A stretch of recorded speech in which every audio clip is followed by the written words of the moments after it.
Shalom, shalom. It's your brother Wild Rummy back with another lesson, Lord willing. It be edifying. I want to start by giving all praise, honor, and glory to Yahweh, Bahashem, Yahweh Shai, Bahashem, Wahara Kakadash, Barakatha Yahweh, Barakatha Yahweh Shai. Double honors to the apostles and elders and bishops of Great Millstone who taught me this truth. Shalom to the 144,000 men of the Lord you see on the highways and byways prophesying in the name and power of Yahweh, Bahashem, Yahweh Shai, also in the correct doctrine. I also want to send a shalom to the 1/3 man, women, and children that will escape the judgment of Yahweh, Bahashem, Yahweh Shai by their faith. I also want to send double honors to the apostles and elders and bishops of Great Millstone who taught me this truth. Shalom to you. I got another lesson I want to bring out through the spirit and power of Yahweh, Bahashem, Yahweh Shai, man, how they are trying to slide Kamala Harris into the White House, which I think they have already made the decision to get her in there, man. There's a lot of things pointing to her getting in there, even though she's down in the polling and everything, man. So it doesn't really matter. It comes down to the Electoral College anyway, which we already know that they are going to select who the elite want in there anyway. So I want to bring this lesson out and establish that she is a small hatter, man. She's an Amalekite, and this is the what you call that, she is the a symbol of Babylon the Great, man. Which they did it all strategically when they did the inauguration of Joe Biden, man. She came in arrayed in purple. So everything is going to tie in together once I get into this lesson. So let's start here. Just got a couple videos just pretty much going to show you that Jake is waking up from the mindset of thinking Kamala Harris is going to help them or be for them, or she even is a so-called black person, being an Israelite, tribe of Judah. So let's get into these videos and a couple scriptures I want to hit, and Lord willing, to be edifying. Stop telling me I gotta choose this lady because she black. She didn't choose black when she was ready to marry and procreate. Why the fuck I gotta choose black? She went to HBCU. Come on now. Hey, white people go to HBCUs. Not like what that. Come on, man. Listen, Come on. If having a black family is not of importance to you, then I'm not going to believe that you're going to go in the White House and make the black family an importance to you in the White House. If it's not important to you to have a black husband or to have black children, why am I running on you black? And Trump ain't got no blacks around him. Right. Exactly. Right. He gonna go in the White House and do something for blacks because it's Trump. Listen. Don't see I trust him more than I trust her. He know he white. He know who he is. Oh, so you want to dance with the devil? Kamala don't know whether she white, black, or Asian. She's black. She mentioned it many times. Well, she ain't married black because she ain't got no black kids. Because you ain't married black don't mean you ain't black. No, that mean a lot. That tells me about your preference and that tells me about your choices. City 48 married a white woman. Listen, City 48 ain't sitting up here telling me to vote for him because he black. Is he black? He not telling me to vote for him because he black. I'm not voting for you just because you're black, especially when you are married white. You better learn. You better learn how to support black folks. Man, please. I do, but you got to support black people back. I want to support. I can't support a black woman with a black husband and some black children. Oh, you're right. But you're supporting a white man who has no black. I mean, she married to a white man. I've never been with a white man in my life. You ain't missing out. She married to a white man. I don't know. I mean, she sleep with a white man. She answered to a white man. What's the difference between her and me? The only thing is, I'm not sleeping with him. Oh. I go to work. I advocate. I get shit done. I don't have to. I ain't never had a pink penis in my mouth. How you know she work? Man, you work for the white man, okay? You work for the white man. I can work for him. Tap in. I don't sleep with him though. Okay. I'm gonna turn this off. Yeah, you know Perry, he a comedian anyway. He trying to make jokes about it, but she told the truth. She didn't choose to be with a so-called black man. She didn't choose her vice president to be a so-called black man. So her mindset, and she's not for no so-called black people, man. She's only for the small hatters and the alphabet community, man. Check this out. This happened a couple months ago, 4 months ago. Look where she's at. You see, White House video captions, slip up dubs Kamala Harris, Madam President, during Queer Eye cast meeting. Now you see what her agenda is, man. So she's been in the White House for 4 years. I don't see no Jakes going in there and making no meeting with her to speak about policy and different things like that. So I'm gonna just play a couple of clips. I want to say fair use, fair use. This information will be used for educational purposes only. Fair use, fair use. Hey,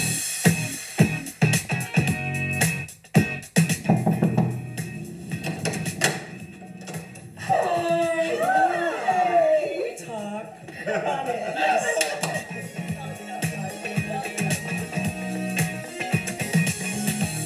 Just so you know, we're gonna fight every urge not to open drawers, but it's in our DNA. See, there's John Lewis. Yeah. So there we are on the Edmund Pettus Bridge down.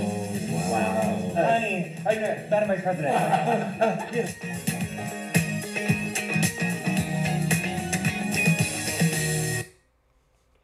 There you go, man. Let me play just a little bit of this too, man. Happy Friday. We're gonna get to work. We're gonna get to work. That's what it is. Access to reproductive health care affects our community so much. Yeah, it does. Something we don't think about a lot. So thank you so much for doing that and fighting a good fight. And also, can I just say, one thing that I got to learn about you last night that really blew my mind, and I've told everyone that will listen ever since. Your campaign manager, correct me if I'm wrong, your first campaign manager was Harvey Milk's campaign manager? Really? Wow. Jim Rivaldo.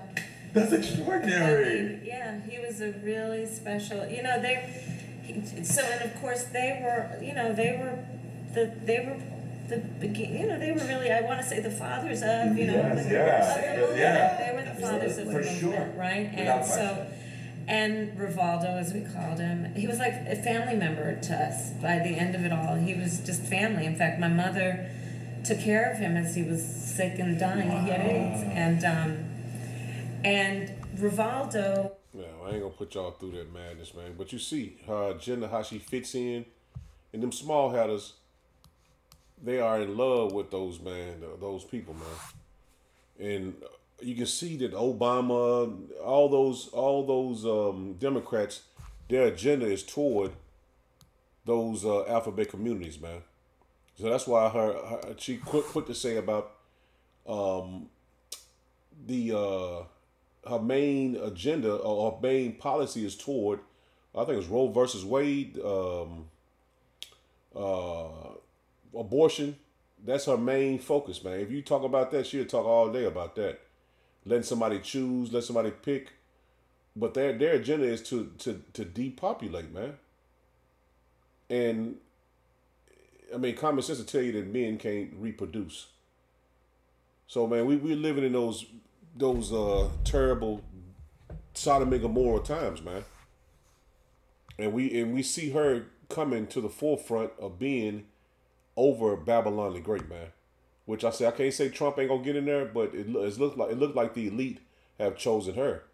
As you've seen, I don't know if you've seen that Bill Gates is now one of her biggest. Let me see if I can get that. Bill Gates is one of her biggest donors right here. It says Bill Gates, co-founder of Microsoft, has donated $50 million to Kamala Harris' presidential campaign, according to the New York Times. So we seeing that these elite are getting behind her, man. So let's get to this. At this damn point, this is a full-fledged comedy fucking movie. Your vice president just got on live television yesterday and said even though she's been studying and debating all this motherfucking time and she's been in office all this fucking time, she still gotta go study the goddamn policies again before she give you a direct answer. Before she ever tell you anything, she gotta go study that shit again while she fucking in office. You can't make this cartoon-ass movie shit up. You can't make this shit up. This bitch is retarded. She don't answer questions. Every last one of y'all that's following this bitch is retarded. And they're gonna keep going gaslight you, talk about the lesser of two evils. Well, the lesser of two can fucking complete a fucking sentence. Can answer one fucking question. One. I'm asking for one fucking answer to anything. This bitch go all the way around. All we know about is she was a middle-class fucking child, and we did it, Joe. That's all the fuck we know about this bitch. Jake spazzing out, but it's funny, man. He told the truth though, because I watched the town hall meeting she had, and she didn't answer one question, man. She goes around questions and questions. She don't know what the fuck she's saying. She just speaking, just talking, just entertaining, but she never answers one question. Even if I was to vote, I would be like, damn, man, answer a goddamn question. She doesn't answer any questions, man. And our people just hypnotized by the fact that she's a so-called black person, a so-called black woman, to be the first black woman in office, which she never even said she was a so-called black woman, man. Yeah, she went to a HBCU, but what's so what? She's AKA, so what? See, our people are so hypnotized by the Babylonian system that they can't see nothing beyond what is put before them, man. So they're really gullible to the policies that the so-called white man puts in front of you, and make you think that it's okay. She's for you, because they use propaganda, man, constantly, man. Now check this out. We had BLM people out here burning down cities and didn't even get 3 years. This woman, all she did was pray in front of a abortion clinic, and she's getting 3 years. Yeah. It's ridiculous. From her family. Oh, this just goes to show you how much y'all vote. Vote is so important. Y'all have to vote. Y'all cannot let Kamala get in. That's Kamala's administration. That woman who sentenced me, that's Kamala's administration. This is what Kamala has been doing the whole time. Before she ever became, which as soon as she touched foot as an AG in San Fran, she was putting people under the jail. She gets a joy out of that. She don't care about you being separate from your family. She don't care about none of that. This is the epitome of Jezebel. This is a feminist movement. And now you're watching the vibe between women and men, because you're starting to see, like, these women, they don't care about America first. These women, they get this power and they operate from emotion, and they don't care about America. They don't care about nothing. They don't care about a person's life. They'll accuse a guy of rape in a second for a check. They'll tarnish their name, tarnish their character. We've allowed these women in power to become out of control. And any woman who is a leader that is not power pressed will understand exactly what I'm saying, because not every woman is like this. You see that woman, the senator, is under her administration that she left in San Francisco. So this woman got 3 years for praying in front of a abortion clinic. So, man, I'm telling you, it's this truth is going to be taken off the airways. She already said she wanted to clamp down on the social media companies for letting people have basically free speech. But she says Trump won't let you have free speech. See, all of them working on the same team, man. It's good cop versus bad cop. But our people are going to be taken by that. They're going to be taken by that. Just because they set it up like that, man. They set it up Trump to be racist against so-called black people. And they set her up to be a so-called black person for your votes. So, man, the Esau is not stupid, man. They've been using the same playbook for many, many years. Now, let's get to the main video I want to play. And she's going to basically break down that she is a small hatter, man. To show you the close-ups, by the way, of that paternal line of Kamala's, like she's not just like, she's like exceedingly Jewish. It's kind of weird that we didn't know this. Can you give me the close-up of like the Joseph Harris at the top? Do you guys have it? I'm sorry to go backwards. This is her paternal line. And I'm not laughing. It's just like weird. I am laughing. No, I am laughing. I shouldn't take that back. I did just laugh, and you saw me do that live. But I just like, once I saw the family tree, and I'm like, whoa, that's her great-great-grandfather, and this woman's just out here being like, yeah, I'm black now. Whatever. Show me the other guy too. Like, yeah, this is Albert Harris, right? So this is Oscar Harris. This is like her grandfather's father. Like, I don't know. I don't feel like you can just like do that. I feel like you can't just be out here being Jewish and then just be like, nah, never mind, I'm black. I don't know. I don't think you can. Maybe you can. We're going to find out. November 5th is around the corner. But like when I was looking at these photos up close, I was just like, dang, Kamala, this is so low-key disrespectful. It's disrespectful to black people and Jewish people. Like, this is like everything. This is, I don't know. Show me the photo again up close. Show me this man. Show me her granddad. Dang, Kamala. You really out here trying to play us. It's too much, man. It's just too much. Anyway. But Esau always did that, man. He always go deep. He knows his bloodline. He knows who is kin to who. They do a research about that, man. They do blood tests and all that. They find out who is their people, and they groom them to come into office, man. Man, this is plain. And if you can't see it, then it's not meant for you to see, man.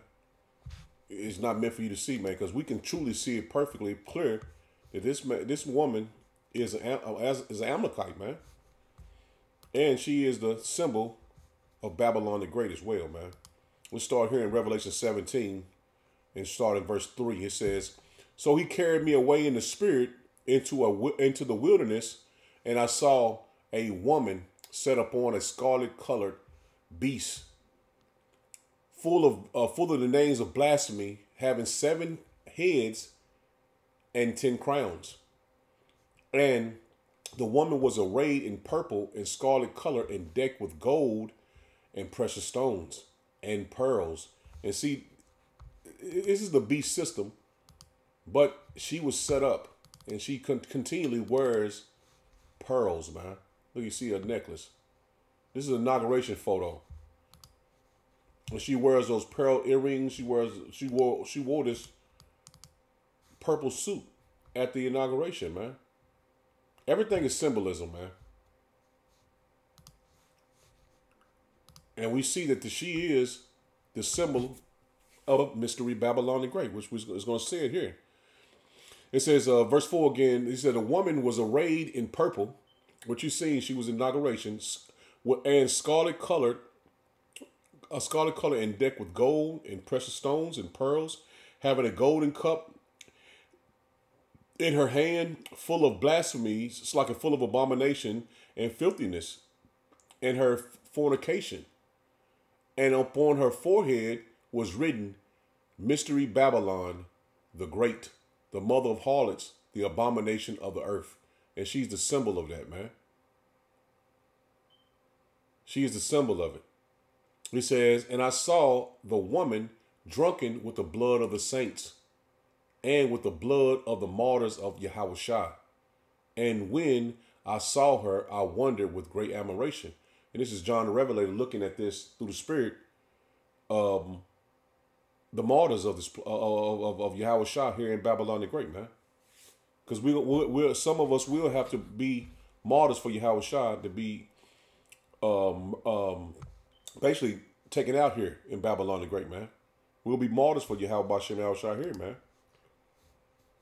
So she's going to have that blood upon her, man, which is Babylon the Great, man.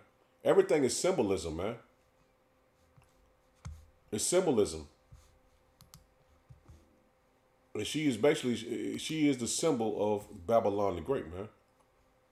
And she came in with Joe Biden, and like I said, I don't know for a fact, but it looks like she's going to get into this presidency, of her own presidency. And you know she's full of abomination, because you've seen those alphabet communities, man, right in her White House, man, with her having a round table meeting. This is Jeremiah 51. In verse 7, it says, "Babylon hath been a golden cup in Yahweh's hand, that made all the earth drunken. The nations have drunken of her wine, therefore the nations are mad." And we see the nations are mad because they're going to get ready to fight, man.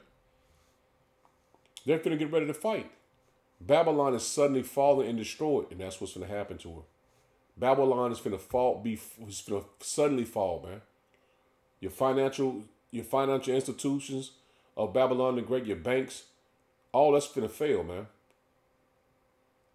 World War III is going to take this place out. It's going to happen instantly, man. It's not going to be drawn out, man. This place is finished. Babylon is suddenly fallen and destroyed. Howl for her, take balm for her pain. If so be, she may be healed. And we know this place will not be healed. The Lord Yahweh Shai is finished with this place, man. This place is on borrowed time.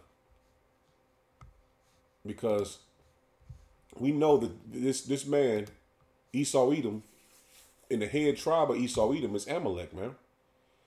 And the Lord has made a purpose to destroy this man. The Edomites, man. This is Numbers 24. And I'm going to drop down to verse 17. No, I'll drop down to verse 15. It says, and he took up this parable and said, Balaam, son of Beor, have said, and the man whose eyes are open have said, and this Balaam was a heathen, man. It says, and he hath said, which heard the words of power and knew the knowledge of the Most High, which saw the vision of the Almighty, fall into a trance, but having his eyes open. I shall see him, but not now. I shall behold him, but not nigh. There shall come a star out of Jacob, and a scepter shall rise out of Israel, and shall smite the corners of Moab, and destroy the children of Seth. And Edom shall be a possession, Syria also shall be a possession for his enemies, and Israel shall do valiantly. So the Lord is coming back to take Esau down, man, and the other nations down, man. As you see, he said Moab as well, man. And that's who, I just put a lesson the other day, that's who's going to draw Esau into World War III, man. Full-fledged. So everything is being stirred up perfectly, man. Verse 19, it says, out of Jacob shall come he that shall have dominion, and shall destroy him that remaineth of the city. And when he looked on Amalek, he took up his parable, and said, Amalek was the first of the nations, but his latter end shall be that he perish forever. See, Esau and the Amalekites, which Amalek is one of the main tribes of Esau, man. But it's saying that Esau, the Amalekites, are going to be destroyed forever, man. And this hasn't happened yet. This is what's going to happen, man. After the 1,000 years of slavery, and Esau builds up the kingdom, man. Amalek and Esau, which is interchangeable, same people, man. They're going to be destroyed forever, man. And they're never going to rise to power again. And this is all for what they did to the children of Israel, man. And the sins that they have committed. This is Exodus 17. And I'm going to start at verse 8. It says, I'm going to start at verse 8. It says, then came Amalek and fought with Israel at Rephidim. Let me get it. Let me see if I can pronounce it right. Rephidim. Rephidim. It's an area they was fighting at. It says, and Amalek came and fought with Israel in Rephidim, and Moses said unto Joshua, choose us out men and go out, fight with Amalek tomorrow. I will stand on the top of the mountain with the rod of power in my hand. See, the Lord has we always had Amalek as an enemy, man. And that's why these small hatters don't like you, man. You know what I'm saying? Some people say, oh, well, they was with us when Martin Luther King was marching. No, they wasn't. They was forwarding their agenda. And they just used Martin Luther King as that stepping stool, man. Verse 9, it says, Moses said unto Joshua, choose us out men and go out, fight against Amalek tomorrow. I will stand on the top of the hill with the rod of power in my hand. So Joshua did so.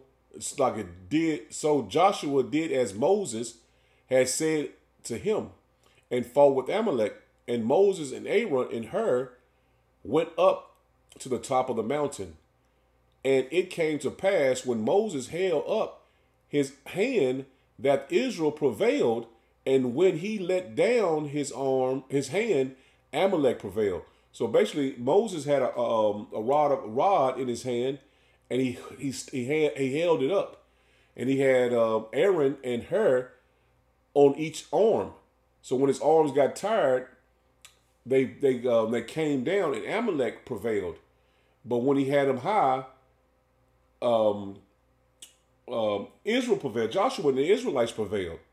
Continuing on, verse 12. It says, so, but Moses' hand were heavy, and they took a stone and put it under him, and he sat up thereon, and Aaron and Hur stayed up his hands. So they held his hands up so they would continue up, and they had a stone up under it. It says the one on the one side and the other on the other side, and his hands were steady until the going down of the sun. So so Joshua discomforted the people. Slakia, let me slow down. It says, and Joshua discomforted Amalek and his people with the edge of the sword. So Moses' hands continued to stay up all that afternoon, and Joshua prevailed against the Amalekites, and the Israelites prevailed and discomforted the Amalekites, man. So check this out. It says, and Yahweh Ba'Shem Yahushua said unto Moses, write this for a memorial in a book and rehearse it in the ears of Joshua.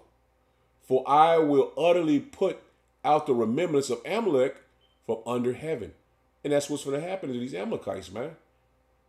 All the wickedness stems from them, man. Esau, the Amalekites and Esau, man. Which is, they interchangeable, man. But we know the wickedness that those small hatters do, man. It says, and Moses built an altar and called the name of it Yahweh Nisi. Yahweh Nisi. It says, for he said, because Yahweh Ba'Shem Yahushua has sworn that the Yahweh Ba'Shem Yahushua will have war with Amalek from generation to generation. And see, the Lord has been warned against this man for many generations, man. For many generations, man. And this is the end of him, man. So the Lord said right here again in 14, let me get this in the NLT. 14, it says, after the victory, Yahweh Ba'Shem Yahushua instructed Moses, write this down on a scroll as a permanent reminder. See that this is a permanent reminder for us, man. And this is why we prophesy against our enemies, man. This is a permanent reminder, and read it aloud to Joshua. I will erase the memory of Amalek from under heaven. And that's for all of us, man. But the Lord is going to do this, man. This is what the Lord is going to perform against Amalek. He's going to have his memory of this man blotted out, man. And all these different businesses and companies has Esau's name on them, man. So the memory of this place is going to be finished, man. And a lot of those places are also has the small hatter's name all over our land, man. And that's going to be erased from memory, man. Dropping down the Good News translation. It says, then Yahweh Ba'Shem Yahushua said to Moses, write an account of this victory so that it will be remembered. Tell Joshua that I will completely destroy the Amalekites. Completely destroy the Amalekites, man. It doesn't say that he's going to love his enemies, man. This is a permanent reminder. So I don't know what the hell Vocab Malone talking about. Because he knows this is going to happen. Or it's in the back of his mind that this might really happen, man. What the apostles and elders been saying, that might happen. No, it's going to happen, man. Because it was a permanent reminder. He said a permanent reminder, man. So it's going to happen, man. And Esau, Edom, and the Amalekites are going to be wiped out, man. This thus said Yahweh Ba'Shem Yahushua, man. We're reading it right off the pages. Let me get this in the NLT. This is Deuteronomy 25. And I'm going to drop down to verse 17. It says, never forget what the Amalekites did to you as you came from Egypt, man. See what they did to us, man. The children of Israel. It says they attacked you when you were exhausted and weary, and they struck down those who were straggling behind. They had no fear of power. See that? And they don't have no fear of the Lord now, man. And they striking us down now, man.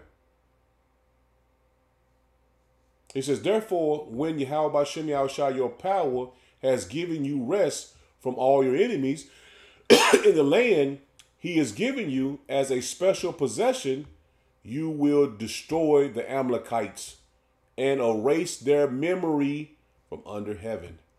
Never forget this. So Esau is our enemy, man. Amalek is our enemy. So the Lord said, never forget this, man. What's going to happen to them? And if you look at Kamala Harris's name, her first name is Kamala. But if you take the A and put it at the end of it, it's Amalek. So they know that she's Amalekite. When I seen it, I said, oh, it all makes sense now. She's Amalek. She's Amalek to the T, man. It's not even hidden anymore, man. The Lord has brought all the truth out now, man, for us to see. This is 1 Samuel 15, in verse 1. It says, let me get it back in the King James.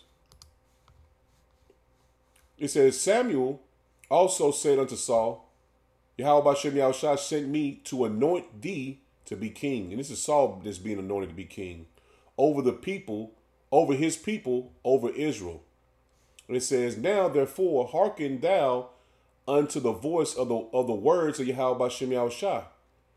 Thus say Yahweh Bashem Yahushua of hosts, I remember that which Amalek did to Israel. See that the Lord remembered this, man. How he laid wait for him in the way when he came up from Egypt. See, what he did to us, man, he don't want you to never forget 9/11 and all these different things. What they did, the Big H, you can't say it on YouTube. What they did, don't never forget it, and they set up memorials and statues and shit. The Lord is not forgetting what they did to us coming out of Egypt, man. And they're still doing it to us. Verse 3, it says, now go and smite Amalek and utterly destroy all that they have and spare them not. See, the Lord is not going to spare Amalek, man. He's not going to spare the Edomites, man. See, the Lord is not at peace with no heathens, man. He's coming to bring war against the heathen, man. Now, this is plain to read, man. Again, 3, it says, now go and smite Amalek and utterly destroy all that they have and spare them not, but slay both man and women and infant and suckling, ox and sheep, camel and ass. So Saul was given an order by Yahweh by Shem Yahushua. He was anointed and given an order to destroy them completely. The Lord said, don't even spare none. Let's get this another translation. New Living Translation. He said, no, now go and completely destroy the entire Amalekite nation plain. Men, women, children, babies, cattle, sheep, goats, camels, and donkeys. So the Lord utterly wipe away everything they possess. Good News Translation says, go and attack the Amalekites and completely destroy everything they have. Do not leave a thing. Kill them. Kill all the men, women, children, and babies. And this is where they become extinct, man. The cattle, sheep, camels, and donkeys, man. So this is a direct order by the Lord, man, that Saul didn't fulfill the purpose he gave to him, man. So that's the reason why Saul was taken out of power, and ultimately the Lord destroyed him, because he didn't follow the orders of the Lord, man. He did not follow the orders of the Lord. And you can go down here and read through it and see he kept Agag, the king, and he kept the best of Esau's possessions, which he was not supposed to. I drop down. Verse 8, it says, and he took Agag, the king of the Amalekites, alive and utterly destroyed all the people with the edge of the sword. But Saul and the people spared Agag and the best of the sheep and of the oxen and of the fatlings and the lambs and all that was good. See that? They kept everything they considered good in their eyes, man. and would not utterly destroy them. But everything that was vile and refused, that they destroyed utterly. See, he didn't do what the Lord ordered him to do, man. So in this truth, you have to follow orders, man. You can't do whatever you want to do.